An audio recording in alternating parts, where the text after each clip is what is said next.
गुरु फतेह प्रवान करो जी। वाहिगुरु जी का खालसा, वाहिगुरु जी की फतेह। दास सरबजीत सिंह जोधपुरी शब्द चैनल देख रहे सारे ही दर्शकों का स्वागत करता है। गुरधामां दे दर्शनां दी लड़ी नूं जारी रखते हुए अज असीं पहुंचे हाँ पिंड बासरके, जिला अमृतसर, जो कि श्री अमृतसर साहिब तो तकरीबन 12 किलोमीटर की दूरी पर वसिया होया नगर है। इस नगर विखे धन धन श्री गुरु अमरदास पातशाह जी का जन्म स्थान है अते नाल ही बीबी अमरो जी का अंगीठा साहिब भी इसे ही स्थान पर मौजूद है। बीबी अमरो जी जो कि धन धन श्री गुरु अंगद देव पातशाह जी की सपुत्री सन अते गुरु अमरदास पातशाह जी के भराता भाई मानक चंद जी की नूह सन। आओ सब तो पहलों इस धार्मिक स्थान के दर्शन करिए अते उस तो उपरंत आप जी नाल इत्थों के गुर इतिहास की सांझ पावांगे।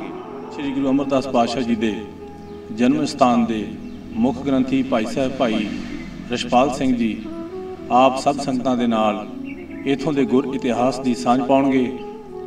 आओ फतेह की सांझ पाउने हाँ।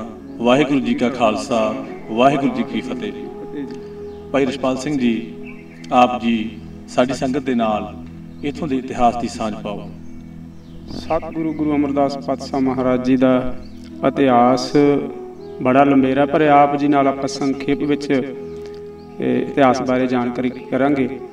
सतगुरु गुरु अमरदास पातशाह जी का पावन पवित्र प्रकाश 1479 ईस्वी नूं पिता श्री तेज भन भल्ला जी के गृह विखे माता सुलखनी जी की पावन कुख तो नगर बासरके गल्लां जिथे आपां खड़े हाँ इन्हां स्थानां ते होया। सतगुरु गुरु अमरदास पातशाह जी बचपन तो ही बड़े साधु ते शांत सुभाअ दे सन। 12 साल आप जी ने जवान उम्र विच गंगा की यात्रा की और यात्रा दे नाल एक सन्यासी साधु मिलन ते जदों आप जी नूं ये चोट लगी कि आप जी ने जो गुरु धारण नहीं किया तो उस वेले मन जिहड़ा बड़ा निराश होया। अपने नगर बासरके गल्लां पिंड विच आए ने। इन्हां स्थानां ते सतगुरां जी दे भतीजिओ नूं बीबी अमरो जी जो सतगुरु गुरु अंगद देव पातशाह जी की सपुत्री हैं, उन्हां दा विआह सतगुरां जी दे भतीजे भाई जस्सू जी दे नाल बासरके गल्लां विखे होया है। जदों अमृत वेले बीबी अमरो जी दे मुख तो अमृत बाणी दे बचन सुनने कीते तां दिल दे विच कशिश पैदा हो गई कि गुरु धारण करना चाहिए है। बीबा जी नूं पुछया, बीबी अमरो जी नूं पुछया सतगुरां के बेटी ये जिहड़ा तुसीं इलम पढ़ रहे हो ये किसदा है? तां बीबी अमरो ने कहा कि यह सतगुरु गुरु नानक पातशाह जी की पवित्र गुरबाणी है। तो कहन लगे जी सानू मिलाउणा करो। तो बीबी जी ने ये अगों उत्तर दिता कि पिता जी शरीर करके गुरु नानक पातशाह जी इस संसार विच नहीं, पर उन्हां दे गद्दी ते मेरे पिता जी धन सतगुरु गुरु अंगद देव पातशाह जी इस वेले खडूर साहब जी की धरती ते सेवावां निभा रहे ने। सतगुरां इच्छा ज़ाहिर की बीबी अमरू जी दे नाल खडूर साहब विखे मेल होया और जदों मेल होया तो एक सेवादार बन के, कुड़म बन के नहीं सेवादार बन के सतगुरां जी ने गुरु अंगद देव पातशाह जी दे विच 12 साल लगातार सेवा की और 12 साल सेवा करन तो उपरंत इशनान की सेवा कराई सतगुरां जी ने गुरु अंगद देव पातशाह जी की। और 12 साल बाद सतगुरां जी नूं तीसरे नानक धन गुरु अमरदास पातशाह जी का गद्दी का तिलक जिहड़ा गुरु अंगद देव पातशाह जी ने दे दिता। और जे इस इतिहासक नगर की गल करिए तो इतिहास पक्ष तो नगर बड़ा अमीर है। धन सतगुरु गुरु रामदास पातशाह जी के इस नगर दे विच सहुरे भी ते नानकी भी ने और धन गुरु अंगद देव पातशाह जी की सपुत्री भी आई हुई है। और धन सतगुरु गुरु अमरदास पातशाह जी का ये पावन पवित्र प्रकाश स्थान है। सतगुरु गुरु अर्जन देव पातशाह जी के नानके ने, सतगुरु गुरु हरगोबिंद पातशाह जी के पड़नानके ने और सिख धर्म के वेद व्यास जिन्होंने पहला सुभाग सतगुरु गुरु ग्रंथ साहिब जी का लिखण का प्राप्त होया भाई गुरदास जी का नगर भी बासरके गल्लां है। सो इस करके ये इतिहासक पक्ष तो नगर बड़ा अमीर है और दुनिया दे विच जाणिया जांदा है। जिन्हां दी सेवावां बाबा खड़क सिंह जी, बाबा दर्शन सिंह जी ने पिछले समय में करवाइयां ने ते अज मौजूदा समय दे विच बाबा दर्शन सिंह तो वरोसाए बाबा संतोख सिंह जी महान सेवावां करा कर गुरु घर दीआं खुशियां ले रहे हैं। बाबा बुढ़ा साहब जी का इस धरती नूं चरण छोह प्राप्त है और सतगुरु का एक बड़ा वड्डा उपकार है साडे संसार के उत्ते साडे कलयुग जीवां ते कि गुरुद्वारा सन साहिब जी की रचना करके ਉਹ ਮੁਕਤੀ ਦਾ ਦਵਾਰ ਬਣਾ ਦਿੱਤਾ ਕਿ ਸੰਨ 20 'ਚ ਜੋ ਨਰ ਜੋ ਲੱਖ ਜਾਵੇ ਸੋਰ ਨਰ ਜੰਮ ਕੇ ਪੰਥ ਨਾ ਪਾਵੇ, ਕਿ ਜਿਹੜਾ ਇਸ ਸੰਨ ਵਿੱਚ ਇੱਕ ਮਨ ਇੱਕ ਚਿੱਤ ਹੋ ਕਰਕੇ ਲੰਘ ਜਾਵੇਗਾ ਉਸ ਦੀ ਜਿਹੜੀ ਆ 84 ਕੱਟੀ ਜਾਵੇਗੀ। ਐਡਾ ਸਤਿਗੁਰਾਂ ਜੀ ਨੇ ਇਸ ਮਹਾਨ ਨਗਰ ਨੂੰ ਰੁਤਬਾ ਦਿੱਤਾ ਹੈ, ਮਾਣ ਦਿੱਤਾ ਹੈ। ਸੋ ਆਪ ਜੀ ਦੇ ਨਾਲ ਇੰਨਾ ਕੁ ਇਤਿਹਾਸ ਸਾਂਝਾ ਕੀਤਾ ਕਿਉਂਕਿ ਇਤਿਹਾਸ ਕੋ ਬਹੁਤ ਅਮੀਰ ਹੈ ਅਤੇ ਲੰਮਾ ਸਮਾਂ ਚਾਹੀਦਾ ਆਪਾਂ ਨੂੰ ਇਤਿਹਾਸ ਸਾਂਝਾ ਕਰਨ ਵਾਸਤੇ। ਸੋ ਆਪ ਜੀ ਦੇ ਨਾਲ ਇਸ ਕਰਕੇ ਥੋੜ੍ਹੇ ਥੋੜ੍ਹੇ ਸ਼ਬਦਾਂ ਵਿੱਚ ਸਾਰੇ ਗੁਰੂ ਸਾਹਿਬਾਨ ਦਾ ਹਵਾਲਾ ਦੇ ਕਰਕੇ ਆਪ ਜੀ ਨਾਲ ਜਾਣਕਾਰੀ ਸਾਂਝੀ ਕੀਤੀ ਹੈ। ਇਹ ਸਾਨੂੰ ਇਸ ਗੱਲ ਦਾ ਮਾਣ ਹੈ ਕਿ ਆਪ ਜੀ ਦੇ ਸ਼ਬਦ ਚੈਨਲ ਰਾਹੀਂ ਇਸ ਮਹਾਨ ਇਤਿਹਾਸ ਨਗਰ ਦੀ ਇਤਿਹਾਸ ਬਾਰੇ ਦੁਨੀਆ ਦੇ ਵਿੱਚ ਪਹੁੰਚਾਉਣ ਦਾ ਜਿਹੜਾ ਆਪ ਜੀ ਦਾ ਜਿਹੜਾ ਉਪਰਾਲਾ ਬੜਾ ਸ਼ਲਾਘਾਯੋਗ ਹੈ। ਸੋ ਆਪ ਜੀ ਨੂੰ ਜੀ ਆਇਆਂ ਨੂੰ ਜੀ। ਵਾਹਿਗੁਰੂ ਜੀ ਕਾ ਖਾਲਸਾ, ਵਾਹਿਗੁਰੂ ਜੀ ਕੀ ਫਤਿਹ। ਇਸੇ ਹੀ ਸਥਾਨ ਤੇ ਮੌਜੂਦ ਹੈ ਧੰਨ ਧੰਨ ਬੀਬੀ ਅਮਰੋ ਜੀ ਦਾ ਅੰਗੀਠਾ ਸਾਹਿਬ, ਜੋ ਕਿ ਗੁਰੂ ਅਮਰਦਾਸ ਪਾਤਸ਼ਾਹ ਜੀ ਦੇ ਜਨਮ ਸਥਾਨ ਦੇ ਬਿਲਕੁਲ ਨਜ਼ਦੀਕ ਹੀ ਬਣਿਆ ਹੋਇਆ ਹੈ। ਗੁਰੂ ਅਮਰਦਾਸ ਪਾਤਸ਼ਾਹ ਜੀ ਦੇ ਭਰਾਤਾ ਭਾਈ ਮਾਣਕ ਚੰਦ ਜੀ ਦੀ ਨੂੰਹ ਸਨ। ਉਹਨਾਂ ਦੇ ਇਸ ਗੁਰਧਾਮ ਬਾਰੇ ਜਾਣਕਾਰੀ ਭਾਈ ਸਾਹਿਬ ਭਾਈ ਰਛਪਾਲ ਸਿੰਘ ਜੀ ਕੋਲੋਂ ਲੈਣਾ ਕਰੀਏ। ਸਤਿਗੁਰੂ ਗੁਰੂ ਅਮਰਦਾਸ ਪਾਤਸ਼ਾਹ ਮਹਾਰਾਜ ਜੀ ਦੇ ਪਾਵਨ ਨਗਰ ਵਿੱਚ ਸਤਿਗੁਰਾਂ ਜੀ ਦੇ ਭਰਾਤਾ ਭਾਈ ਮਾਣਕ ਚੰਦ ਜੀ ਦੇ ਸਪੁੱਤਰ ਭਾਈ ਜੱਸੂ ਜੀ ਦੇ ਨਾਲ ਸਤਿਗੁਰੂ ਗੁਰੂ ਅੰਗਦ ਦੇਵ ਪਾਤਸ਼ਾਹ ਮਹਾਰਾਜ ਜੀ ਦੀ ਸਪੁੱਤਰੀ ਬੀਬੀ ਅਮਰੋ ਜੀ ਦੀ ਸ਼ਾਦੀ ਇਸ ਨਗਰ ਵਿੱਚ ਹੋਈ।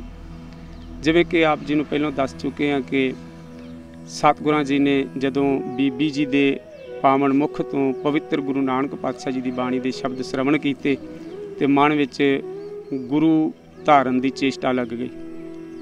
ਸੋ ਇਹ ਪ੍ਰਕਰਨ ਸਾਰਾ ਚੱਲਦਾ ਰਿਹਾ। ਆਪ ਜੀ ਬੜੇ ਇਤਿਹਾਸ ਦੇ ਖੋਜਕਾਰ ਹੋ, ਜਾਣਕਾਰ ਹੋ, ਔਰ ਸੰਗਤਾਂ ਵੀ ਕਾਫੀ ਇਸ ਇਤਿਹਾਸ ਨੂੰ ਪੜ੍ਹ ਚੁੱਕੀਆਂ ਨੇ। ਪਰ ਵਿਲੱਖਣਤਾ ਵਾਲੀ ਗੱਲ ਹੈ ਕਿ ਬੀਬੀ ਅਮਰੋ ਜੀ ਬਾਰੇ ਬਹੁਤ ਘੱਟ ਜਾਣਿਆ ਜਾਂਦਾ ਹੈ। ਜਦੋਂ ਕਿ ਇਸ ਨਗਰ ਦਾ ਧੁਰਾ ਜੇ ਬੀਬੀ ਅਮਰੋ ਜੀ ਦੇ ਕਹਿ ਲਈਏ ਤੇ ਇਹ ਕੋਈ ਅਤ ਕਥਨੀ ਨਹੀਂ ਕਿ ਕੋਈ ਜੇ ਬੀਬੀ ਅਮਰੋ ਜੀ ਇਸ ਨਗਰ ਵਿੱਚ ਨਾ ਵਿਆਹੇ ਜਾਂਦੇ ਤੇ ਸਤਿਗੁਰਾਂ ਜੀ ਨੇ ਗੁਰਬਾਣੀ ਨਾ ਸੁਣਦੇ ਤੇ ਹੋ ਸਕਦਾ ਕਿ ਤੀਸਰੇ ਨਾਨਕ ਗੁਰੂ ਅਮਰਦਾਸ ਪਾਤਸ਼ਾਹ ਜੀ ਥਾਂ ਤੇ ਕੋਈ ਹੋਰ ਹੁੰਦਾ। ਪਰ ਇਹ ਬੜੀ ਵੱਡੀ ਵਿਲੱਖਣਤਾ ਦੀ ਗੱਲ ਹੈ ਕਿ ਬੀਬੀ ਅਮਰੋ ਜੀ ਦੇ ਪਾਵਨ ਮੁਖ ਤੋਂ ਜਦੋਂ ਸਤਿਗੁਰੂ ਗੁਰੂ ਅਮਰਦਾਸ ਜੀ ਨੇ ਇਸ ਅਸਥਾਨ ਤੇ ਇਸ ਗ੍ਰਹਿ ਵਿਖੇ ਗੁਰਬਾਣੀ ਦੇ ਪਾਵਨ ਬੋਲ ਸੁਣੇ ਤੇ ਚੇਸ਼ਟਾ ਪੈਦਾ ਹੋ ਗਈ ਔਰ ਸਤਿਗੁਰਾਂ ਜੀ ਦੇ ਪਾਵਨ ਸੇਵਾ ਵਿੱਚ 12 ਸਾਲ ਸੇਵਾ ਕੀਤੀ। ਔਰ ਬੀਬੀ ਜੀ ਅਮਰੋ ਜੀ ਸਿਰਫ ਤੇ ਸਿਰਫ ਇਹ ਨਹੀਂ ਸਨ ਕਿ ਜੇ ਇੱਕ ਘਰੇਲੂ ਔਰਤ ਹੀ ਸਨ।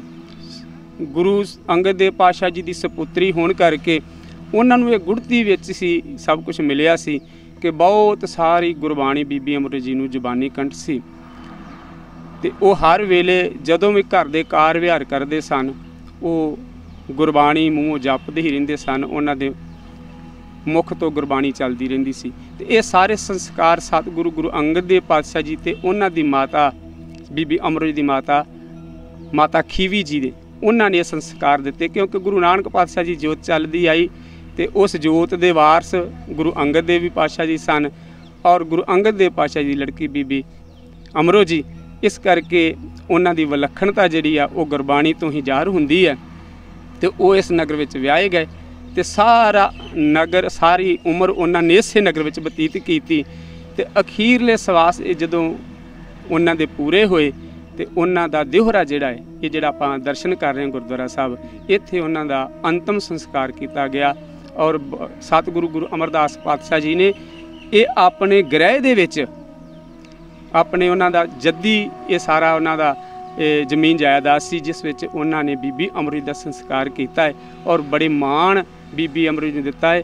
ਭਾਵੇਂ ਕਿ ਆਪ ਗੁਰੂ ਨਾਨਕ ਪਾਤਸ਼ਾਹ ਜੀ ਦੀ ਤੀਜੀ ਜੋਤ ਨੇ ਪਰ ਗੁਰਬਾਣੀ ਸੁਣ ਕਰਕੇ ਜਿੰਨਾ ਮਾਣ ਸਤਿਗੁਰੂ ਗੁਰੂ ਅਮਰਦਾਸ ਪਾਤਸ਼ਾਹ ਜੀ ਬੀਬੀ ਅਮਰੋ ਜੀ ਨੂੰ ਦਿੱਤਾ ਹੈ ਉਹ ਕਹਿਣ ਤੇ ਕਥਨ ਤੋਂ ਬਾਹਰ ਹੈ। ਸੋ ਆਪ ਜੀ ਨਾਲ ਇਹ ਵਿਚਾਰ ਸਾਂਝੇ ਕੀਤੇ ਨੇ ਔਰ ਆਸ ਰੱਖਦੇ ਹਾਂ ਕਿ ਆਉਣ ਵਾਲੀਆਂ ਸੰਗਤਾਂ ਜਦੋਂ ਵੀ ਸ਼੍ਰੀ ਅੰਮ੍ਰਿਤਸਰ ਸਾਹਿਬ ਆਉਣ ਬੀਬੀ ਅਮਰੋ ਜੀ ਦੇ ਪਾਵਨ ਸਥਾਨਾਂ ਤੇ ਜ਼ਰੂਰ ਨਤਮਸਤਕ ਹੋਣਗੀਆਂ ਤੇ ਔਰ ਹੋਰ ਜਾਣਕਾਰੀ ਲੈਣ ਵਾਸਤੇ ਇਸ ਇਤਿਹਾਸ ਨੂੰ ਪੜਚੋਲ ਕਰਕੇ ਪੜ੍ਹ ਕੇ ਆਪ ਤੇ ਅੱਗੇ ਇਹਦਾ ਪ੍ਰਸਾਰ ਕਰਨ ਦਾ ਯਤਨ ਕਰਨਗੀਆਂ। ਸੋ ਇਹਨਾਂ ਸ਼ਬਦਾਂ ਨਾਲ ਆਪ ਜੀ ਦਾ ਸ਼ਬਦ ਚੈਨਲ ਦਾ ਔਰ ਸਮੂਹ ਸੰਗਤਾਂ ਦਾ ਧੰਨਵਾਦ ਜੀ।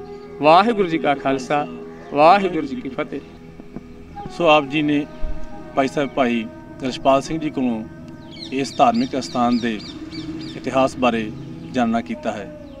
सो सारी संगत के चरणों में बेनती है कि आप जी जदों भी श्री अमृतसर साहब जां होर नेड़े नेड़े दे गुरधामां दे दर्शनां लई आओ तो आप जी नूं बेनती है कि जरूर धन धन श्री गुरु अमरदास पातशाह जी के जन्म स्थान पर भी आओ, इस स्थान के दर्शन करो तां जो इत्थों के इतिहास की सांझ नूं अपने परिवार अपने बच्चों नाल होर वधाया जा सके।